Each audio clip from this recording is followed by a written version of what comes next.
de résolution du sommet régional de Nairobi prévoyait une consultation présidentielle ce vendredi 22 avril avec tous les groupes armés congolais. La rencontre n'a pas eu lieu étant donné que la plupart de ces groupes concernés n'ont pas eu le temps de joindre la capitale du Kenya. Cette difficulté logistique a poussé les chefs de l'État, Félix-Antoine Tshisekedi Tshilombo, à désigner une équipe de travail d'experts qui va mener ces consultations sous le leadership de son homologue Uhuru Kenyatta. Désigné justement par ses pairs pour piloter les volets politiques de ces processus, le président Uhuru s'est engagé à déployer toute la logistique nécessaire. Pour sa part, le président Félix-Antoine Tshisekedi Tshilombo a réaffirmé ce vendredi la matérialisation de ces processus de reddition inconditionnelle qu'il considère comme une dernière chance accordée aux groupes armés à déposer immédiatement les armes et s'engager dans les processus de réinsertion sociale, faute de quoi l'option militaire soutenue par tous va les y contraindre. Pour le président Félix Tshisekedi, il est hors de question que cette main tendue envers ses compatriotes engagés dans la lutte armée contre leur pays ne se substitue en une table ronde de négociation ni partage des galons. Ces processus devraient s'inscrire, selon lui, dans la logique du programme des DRCS qui définit les limites du tolérable. Avant de regagner Kinshasa ce vendredi, le président de la République démocratique du Congo a eu un deuxième tête-à-tête avec son homologue du Kenya. Félix-Antoine Tshisekedi Tshilombo a remercié son hôte pour son implication dans l'épineuses questions sécuritaires en République démocratique du Congo et présenté les condoléances de son peuple à la suite du décès de l'ancien président de la République du Kenya, Mwai Kibaki.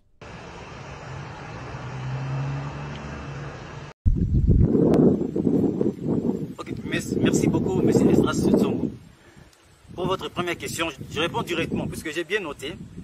C'est-à-dire, nous avons quitté le pays en 2013.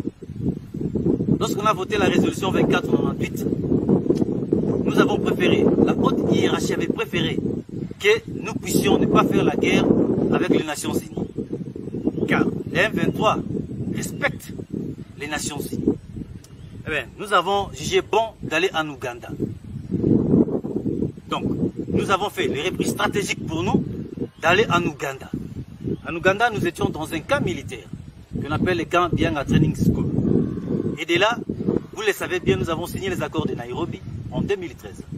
Eh bien, arrivé pratiquement 4 ans après, le 17 janvier 2017, le général Sultan Makenga avait jugé bon de regagner son pays. Puisqu'il ne pouvait pas attendre comme ça, puisqu'on nous a fait poireauter 4 ans. Ce qui convient. Donc, tout est mandat présidentiel aux États-Unis. Nous avons attendu pour la réalisation de ce que nous sommes convenus à Nairobi. Mais, niet, ils n'ont rien fait. Rien. Alors, lorsque le général est venu à Sarambwe, précisément, dans le territoire de Rutshuru, nous avons jugé bon de les rejoindre. Et tout le monde avait jugé bon de les rejoindre. Nous sommes restés à Sarambwe pendant 5 ans encore. Et le 1er octobre 2020, nous sommes allés à Kinshasa. Notre délégation est allée à Kinshasa. Ils ont fait 14 mois de négociations avec Tshisekedi. 14 mois. Hein? 14 mois. Comprenez quelque chose, monsieur le journaliste. 14 mois à Kinshasa. Et nous avons attendu qu'ils puissent concrétiser ce que nous sommes dit. Puisqu'il y avait les accords dûment signés entre nous et le gouvernement de M. Tshisekedi. Félix. Mais, donc nous sommes arrivés dans notre fief, les FRDC ont commencé directement de nous bombarder à revers. On n'avait pas compris cela. Alors qu'est-ce qu'on devait faire? C'est uniquement de nous défendre. De nous défendre, messieurs. À part ça, il n'y a pas autre chose. Alors, vous me demandez encore la deuxième question, la mort de Kaskeble. Qu'est-ce qui s'est passé avec l'hélicoptère Cobra des Nations Unies? Messieurs, c'est ce que moi je vous ai dit à la première question. Nous ne pouvons pas faire la guerre contre les Nations Unies. Nous ne pouvons pas tuer les Kaskeble, non. D'autant plus que nous avons préféré de quitter les pays, afin que nous puissions aller quelque part pour ne pas faire la guerre avec les Nations Unies. De même, nous ne pouvons pas tuer les Nations Unies. Les Kaskeble, pourquoi? Pourquoi les tuer, messieurs? Nous le disons clairement, et nous avons dit au temps important que les FARDC ont délibérément abattu l'hélicoptère Cobra des Nations Unies le 28 mars. Ce sont eux qui ont fait cela. Ce sont eux qui ont abattu cet appareil. Pourquoi? Ils ont voulu que la MONUSCO entre dans la guerre. C'est pas la première fois qu'ils ont fait ça. Ça devient inhabituel. Ils ont fait ça avec les FAZ, Forces armées zaïroises à l'époque de Marshal Mobutu.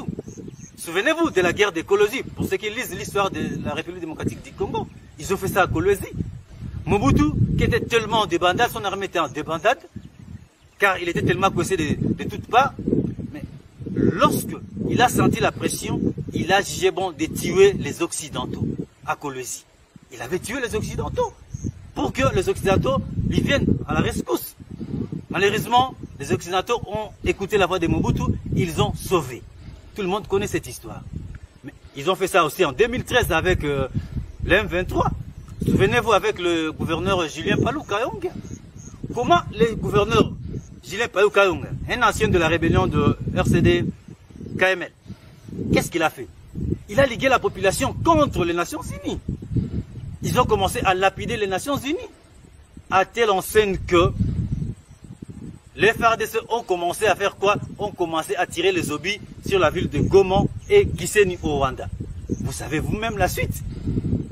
Récemment, lorsque notre dernière guerre avec les FARDC à Bunagana, vous avez suivi comment les FARDC ont bombardé encore les positions de l'UPDF, l'armée ougandaise. Et vous avez vu vous-même comment est-ce que l'armée ougandaise a intervenu sur le sol congolais pour tirer sur nos militaires.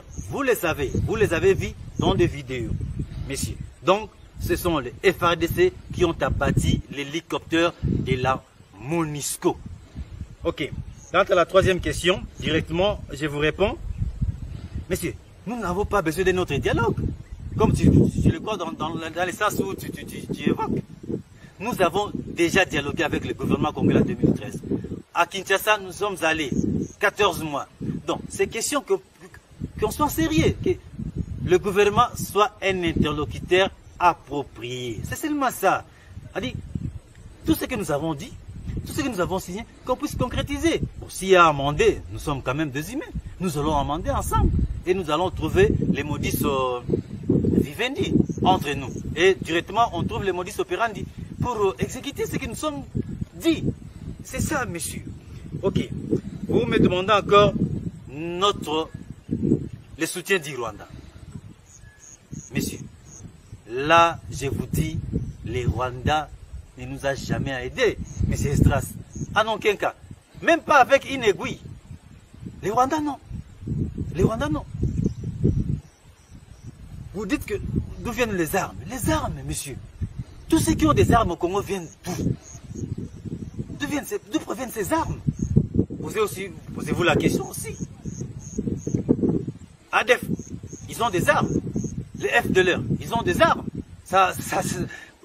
D'où proviennent ces armes? Au Rwanda? Ou en Ouganda? Jusqu'au Katanga, là-bas, de l'autre côté. Kyungu. Il a des armes. Dans le centre même du pays, Katanga, ils ont des armes. Les groupes armés, ils ont des armes. Allez monter là-bas vers la province de Maniema. Mais les Maïmaïs ont des armes. D'où proviennent ces armes? C'est toujours au Rwanda? Qui oublie que les FARDC vendent des armes? Qui oublie que lorsque nous faisons la guerre avec les FARDC, ils jettent les armes pêle-mêle. Ils jettent les munitions. Dernièrement, vous avez vu vous-même les spectacles. Ils ont abandonné même des tenues militaires. Messieurs, soyons quand même réalistes. Les Rwandais est accusé pour rien. C'est-à-dire, pour effacer leurs bêtises, tout ce qu'ils font dans ce pays, il faut maintenant aveugler la population. Donc il faut dire à la population, ah ben, écoutez, ces gens-là, il faut les détester. Ce sont les envahisseurs. Mais tout le monde, on se connaît. On se connaît. On connaît. Quel est l'objectif du M23? Ça n'a rien à voir avec les Rwandais. Lorsque le M23 demandait au gouvernement d'aller par exemple traquer les ADF, si on le permettait, ils proposaient l'expertise d'aller traquer les ADF. Est-ce que ça n'a rien à voir avec le Rwanda? Lorsqu'on propose la réconciliation nationale, qu'est-ce qu'il y a à voir avec le Rwanda? Ça n'a rien à voir avec le Rwanda, monsieur. Eh bien, quant à nous, nous n'avons pas de problème avec les FARDC. Ce sont nos frères d'armes. Ce sont nos frères. Donc, ce que nous demandons au gouvernement, c'est de respecter seulement ses engagements. Et quant à nous, nous défendons. Il n'y a que ça, la légitime défense. On ne part jamais en aucun cas attaquer les FARDC, là où ils sont. Jamais. Ce sont eux qui viennent nous attaquer et nous les repoussons. Là, ils sont venus. Uniquement ça, monsieur. On n'a pas d'autres ambitions de reconquérir des espaces, de les administrer. Nullement. Nullement. Nous faisons que nous protéger. Merci beaucoup.